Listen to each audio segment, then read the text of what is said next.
Hello दोस्तों, कैसे आप सभी लोग। उम्मीद करते हैं आप सभी अच्छे होंगे। प्लीज़ इस चैनल को ज़रूर सब्सक्राइब कीजिए क्योंकि यहाँ पर आपको काफ़ी ज़्यादा इन्फॉर्मेटिव वीडियोस मिलेगी पूरे फैक्ट के साथ। तो भारत सरकार की इकोनॉमिक पॉलिसी और ग्रोथ रेट से भारत की सेहत पर बहुत ज़्यादा फ़र्क पड़ता है।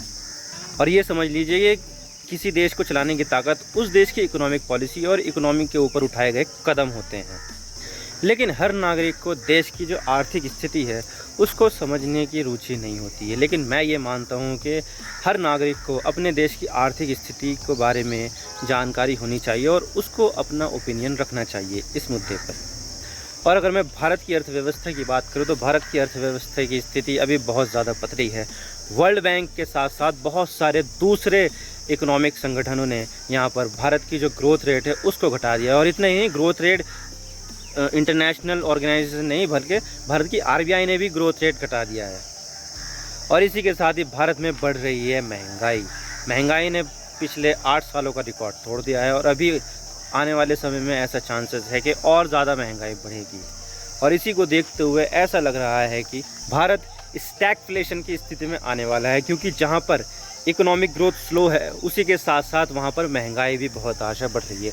और जब दोनों स्थिति एक साथ आ जाती है तो उसको स्टैगफ्लेशन कहते हैं। तो क्या है ये स्टैगफ्लेशन, आज इसके बारे में पूरी डिटेल के साथ बात करेंगे। लेकिन उससे पहले हम न्यूज़ आर्टिकल्स देख लेते हैं। Business standard, world bank cut India's economic growth forecast to 7.5% for financial year 23. This is the second time that the World Bank has revised its GDP growth forecast for India in the current fiscal। यानी कि दूसरी बार है कि जब world bank ने 2 बार इन्होंने revise की है अपनी जीडीपी ग्रोथ इंडिया के लिए। कब का आर्टिकल है? 7 जून का। तो बात करते हैं कि हम अर्थव्यवस्था के बारे में। तो भारत इस समय आर्थिक मोर्चे पर 2 बड़ी समस्याओं से जूझ रहा है। एक है हाई इन्फ्लेशन रेट और दूसरी समस्या है स्लो इकोनॉमिक ग्रोथ। हालांकि दूसरी और भी है लेकिन इस समय ये दोनों बहुत ज़्यादा बड़ी है। दोनों समस्या जब एक साथ आती है तो उस स्थिति को स्टैगफ्लेशन कहते हैं। किसी देश में इसके अलावा भी कई सारी समस्याएं हैं जो देश की अर्थव्यवस्था से सीधे तौर पर जुड़ी हुई हैं। तो हम आज इसके बारे में पॉइंट टू पॉइंट बात करेंगे। वैसे तो देश की इकोनॉमी को इफ़ेक्ट करने वाले बहुत से कारण हैं, लेकिन मैंने मेनली 4 मुख्य पॉइंट उठाए हैं जो इंडियन इकोनॉमी को बैडली इफ़ेक्ट करते हैं। और इसके बाद सरकार क्या कर रही है इसके बारे में बात करते हैं। तो मेरा पहला पॉइंट है राइजिंग इन्फ्लेशन। तो फिलहाल देश की महंगाई दर पिछले कुछ सालों से सबसे ज़्यादा चल रही है। 2014 के बाद से अब तक WPI यानी कि होलसेल प्राइस इंडेक्स सबसे ज़्यादा चल रहा है और वो है 15.08%, जो एक महीने पहले ही 14.55% थी। यानी कि सिर्फ एक महीने में इसमें 0.53% का इजाफा हो गया है। और ये बात तो हुई थोक महंगाई दर की जिसे हम WPI कहते हैं, लेकिन इसका डायरेक्टली इम्पैक्ट हमें रिटेल इन्फ्लेशन पे पड़ता है। और हमारी जो रिटेल महंगाई रेट चल रही है वो 7.79% चल रही है, जो पिछले 8 सालों में सबसे ज़्यादा है। अब अगर इसका मैं कारण बताऊं तो बहुत सारे कारण हैं। जो मेन कारण है वो है भारत में आई अर्ली हीट वेव। तो आप देख सकते हैं बिजनेस स्टैंडर्ड का आर्टिकल है, हीट वेव में make India's inflation problem worse hurt growth. Moody's का भी ये कहना है और इन्हें कब कहा था? 24 मई को। तो भाई भारत में आ गई है समय से पहले हीट वेव, जिसकी वजह से बहुत सारी कमोडिटी पर नेगेटिव इफेक्ट पड़ा है। अब समय से पहले गर्मी आ जाने से बहुत सी फसलें नष्ट हो गई हैं और बहुत सी फसलों में प्रोडक्शन हीट वेव की वजह से कम हो गया है, जैसे फल, सब्जियां और ग्रेन्स, जिसमें मेनली गेहूँ शामिल है। तो प्रोडक्शन कम होने की वजह से डिमांड तो उतनी ही है क्योंकि लोग तो उतने ही है ना, लेकिन सप्लाई कम है, तो अल्टीमेटली इन कमोडिटीज़ के प्राइस बढ़ेंगे। और फिर आता है crude oil price. Crude oil price directly महंगाई पर असर डालता है, क्योंकि देखा जाए तो गुड्स की मूवमेंट के लिए हमें लॉजिस्टिक पर डिपेंड होना पड़ता है और उनको मूव करने के लिए हमें क्रूड ऑयल चाहिए ताकि ज़रूरत का सामान सही जगह पर जा सके। और क्रूड ऑयल्स में होने वाले एक एक डॉलर से महंगाई पर सीधा असर होता है, क्योंकि अगर फ्यूल कॉस्ट बढ़ेगा तो ट्रांसपोर्टेशन चार्जेस बढ़ेंगे, जिससे कमोडिटी का प्राइस बढ़ जाएगा। और अगर हम देखें तो अभी जो फ्यूल का प्राइस चल रहा है वो 120.08 डॉलर पर बैरल है। एक बैरल में 150 समथिंग लीटर जो है क्रूड ऑयल आता है। अगर हम देखें पिछले साल की तुलना में तो कि पिछले साल कितना था, लगभग इसी दौरान $70 के आसपास था और सितंबर 2021 में तो ये $62 के आसपास चल रहा था। तो आप देख सकते हैं कि ये कहाँ पर $62 चल रहा था और अब कहाँ पर ये $120 पर बैरल के हिसाब से चल रहा है। तो इसमें डबल की ग्रोथ हो गई है क्रूड ऑयल प्राइस में। और इससे एक समय तो ऐसा भी आया था कि 140 तक पहुंच गया था, लेकिन फिर बाद में इसमें थोड़ा सा कंसोलिडेशन पीरियड आया तो अब ये डाउन हो गया। लेकिन सवाल यह आता है कि इन्फ्लेशन को रोकने के लिए सरकार क्या कर रही है। तो देखिए, सरकार ने कई कदम उठाए हैं जिससे महंगाई को कंट्रोल किया जा सके, और इसे देखते हुए सरकार ने 21 मई को पेट्रोल पर 8 रुपये प्रति लीटर और डीजल पर 6 रुपये प्रति लीटर एक्साइज ड्यूटी कट की थी, जिससे कि थोड़ा सा और ज़्यादा उसमें से पेट्रोल के प्राइस और डीजल के प्राइस कम हो गए थे, ताकि फ्यूल के प्राइस को कम करके महंगाई को कम किया जा सके। तो एक कदम तो ये उठाया, और यहाँ पर ये 21 मई का ये आर्टिकल है हिंदुस्तान टाइम्स का। Central cut excise duty on petrol diesel, price to drop by 9.57 rupees per litre. और इसके अलावा दुनिया भर में जो यूक्रेन रशिया वॉर की वजह से अनाज खरीदने को लेकर पैनिक मचा हुआ है। और अगर गेहूं की बात की जाए तो रूस और यूक्रेन दोनों दुनिया के टॉप व्हीट एक्सपोर्टर है, लेकिन दोनों अभी एक युद्ध में उलझे हुए हैं। तो यूक्रेन तो खुद से गेहूं का एक्सपोर्ट बैन कर चुका है, तो दूसरी तरफ रूस पर सैंक्शंस लगे हुए हैं। तो पूरी दुनिया में गेहूं की डिमांड बहुत बढ़ गई है, और हमारे देश में भी गेहूं का प्राइस काफ़ी ज़्यादा हो गया है, और पहली बार इतिहास में MSP पे से ज़्यादा गेहूं का प्राइस चल रहा है।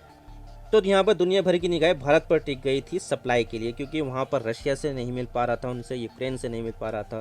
तो अल्टीमेटली लोग भारत की तरफ देख रहे थे। तो भारत ने अपना गेहूं बचाने के लिए भारत ने एक्सपोर्ट ही बैन कर दिया गेहूं का, और इसके साथ ही चीनी के एक्सपोर्ट पर भी बैन लगा दिया, और अब चावल पर भी बैन लग सकता है आने वाले समय में, अगर यहाँ पर चावल की भी दिक्कत हुई तो। लेकिन सरकार हीट वेव के मामले में तो कुछ नहीं कर सकती, तो प्रोडक्शन कम रहने के आसार तो है ही इसमें। और इसके अलावा सरकार ने स्टील इंडस्ट्री को मजबूत करने के लिए कुछ रॉ मटेरियल्स पर कस्टम ड्यूटी ही हटा दी, जिससे बिना कस्टम ड्यूटी दिए हम इंपोर्ट कर सकें, और इससे प्राइस को बैलेंस किया जा सके। और इसके अलावा आयरन ओर को एक्सपोर्ट पर 50% ड्यूटी बढ़ा दी, जिससे कि इसके डोमेस्टिक अवेलेबिलिटी बनी रहे। तो कुछ इस तरह से सरकार ने कदम उठाए हैं। और अब दूसरे पॉइंट पर आ जाते हैं, और अब दूसरा पॉइंट है अनएम्प्लॉयमेंट रेट। बिजनेस स्टैंडर्ड का आर्टिकल है, India's unemployment rate rose to 7.83% in April, show CMIE data. कब का आर्टिकल है ये? 2 मई 2022 का, तो ज़्यादा टाइम नहीं हुआ है इसको।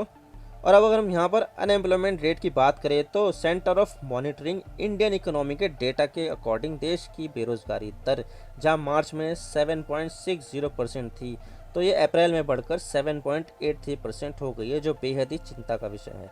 जिसमें से शहरी क्षेत्रों की बेरोजगारी दर 9.22% है, तो रूरल एरिया की 7.18% है, जो काफ़ी ज़्यादा है। तो देश की बेरोजगारी दर काफ़ी ज़्यादा है, लोगों के पास रोजगार की कमी है, जिससे ये लोग अर्थव्यवस्था में अपना योगदान नहीं दे पा रहे हैं, और इसकी वजह है स्लो इकोनॉमिक ग्रोथ, जो हमारा तीसरा पॉइंट है। Business standard world bank cut India's economic growth forecast to 7.5% for FY23। तो अब बात करते हैं तीसरे पॉइंट पे, यानी कि स्लो इकोनॉमी। तो देश की आर्थिक वृद्धि दर यानी कि इकोनॉमिक ग्रोथ काफ़ी नीचे जा रही है। वर्ल्ड बैंक ने इंडियन इकोनॉमी को लेकर फोरकास्ट किया है, जहां पर अप्रैल में ही वर्ल्ड बैंक भारत की ग्रोथ रेट 8.7% बताई थी, तो वहीं इसे बाद में 8 पॉइंट किया गया, और अब इसे और घटाकर 7.5% कर दिया गया। इसके बहुत सारे कारण हैं, जैसे महंगाई दर, एनर्जी की कमी, हीट वेव पर जल्दी आ जाना, राइजिंग क्रूड ऑयल प्राइस, और भी बहुत सारे कारण हैं, जिसकी वजह से वर्ल्ड बैंक ने भारत की ग्रोथ रेट घटा दी है। और वर्ल्ड बैंक ने ही नहीं बल्कि दूसरे संस्थाओं ने भी फोरकास्ट को घटाया, जैसे कि S&P ग्लोबल ने 7.8% से घटाकर 7.3 कर दी है, फिच ने 10.3 से घटाकर 8.5 कर दी है, और IMF ने 9% से घटाकर 8.2% कर दिया गया है। तो दुनिया के हर संस्थाओं का भारत के प्रति रुख साफ है, और ये तो कुछ भी नहीं है, बल्कि रिजर्व बैंक ने इंडिया ने भी कम का फोरकास्ट किया है अपनी ही अर्थव्यवस्था के बारे में। आप देख सकते हैं इंडिया टुडे का आर्टिकल है, Indian economy to grow at 7.2%, inflation rate high at 6.7%, project RBI।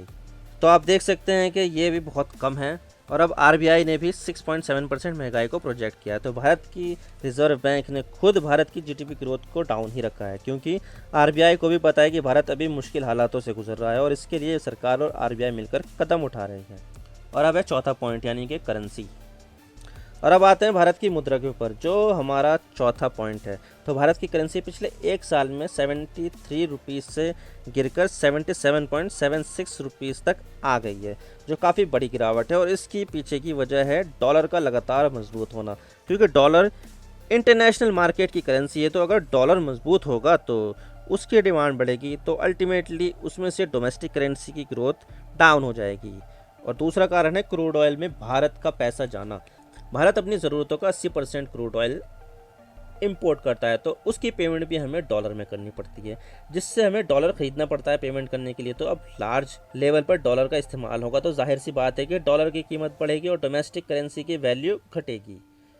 और अब इसका तीसरा कारण है भारत का ट्रेड डेफिसिट। भारत का ट्रेड डेफिसिट 2023 के फाइनेंशियल ईयर में 250 बिलियन यूएस डॉलर तक हो जाएगा और इसका प्रूफ हमें अप्रैल में ही देखने को मिल गया, जब हमें एक्सपोर्ट तो 38 बिलियन का कर दिया अप्रैल के महीने में, इसी अप्रैल में, लेकिन इंपोर्ट हमने 58 बिलियन का कर दिया, जिससे हमें 20 बिलियन यूएस डॉलर का ट्रेड डेफिसिट हो गया, और वो भी 23 फाइनेंशियल ईयर के पहले ही महीने में। और अब ये कहा जा रहा है कि हमें 23 के फाइनेंशियल ईयर में 250 बिलियन यूएस डॉलर का ट्रेड डेफिसिट देखने को मिलेगा, जो अल्टीमेटली हमारी करेंसी को और गिरा देगा, क्योंकि हम इंपोर्ट ज़्यादा कर रहे हैं और एक्सपोर्ट कम कर रहे हैं। तो जितना डॉलर हम इंपोर्ट में खर्च कर रहे हैं उतना डॉलर हम एक्सपोर्ट करके कमा नहीं पा रहे हैं, तो अल्टीमेटली हमें डॉलर ख़रीदना पड़ रहा है, जिससे हमारा रुपया डेप्रिशिएट कर रहा है। और इसके लिए आरबीआई ने अब काफ़ी लंबे समय बाद रेपो रेट में फिर बदलाव किया है। जहां काफ़ी लंबे समय से रेपो रेट 4% पर अटका हुआ था, तो मई में इसमें 40 बेसिस पॉइंट बढ़ा दिए गए, तो ये 4.40 हो गया। लेकिन अब इसमें 50 बेसिस पॉइंट और बढ़ा दिए गए हैं, तो अब ये बढ़कर 4.90% हो गया है। रेपो रेट वो होता है जब कोई कमर्शियल बैंक शॉर्ट टर्म के लिए आरबीआई से लोन लेता है, तो आरबीआई लोन लेने के बदले रेपो रेट उस कमर्शियल बैंक से लेती है।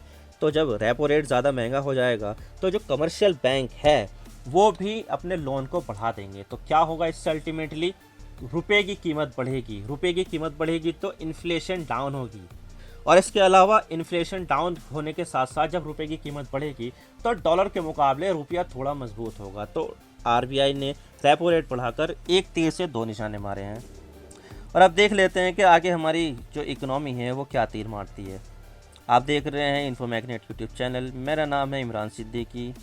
अगर आप इसके बारे में कोई बात करना चाहते हो तो हमें कमेंट सेक्शन में ज़रूर लिख के बताइएगा। आप मेरे इंस्टाग्राम पर भी जुड़ सकते हो। आप सिंपली जाइए इंस्टाग्राम में और सर्च कीजिए I_इमरान सिद्दीकी और आप मुझे फॉलो कर सकते हैं। इसके अलावा आप मुझे ट्विटर पर भी फॉलो कर सकते हैं। यहाँ पर भी सेम ही यूज़र नेम है I_इमरान सिद्दीकी। तो दीजिए मुझे इजाज़त, मैं मिलता हूँ आपसे नेक्स्ट वीडियो में। अगर आपको वीडियो थोड़ी सी भी पसंद आए तो चैनल को ज़रूर सब्सक्राइब कीजिए। Thank you for watching. I really appreciate your precious time. God bless you all. Now signing off.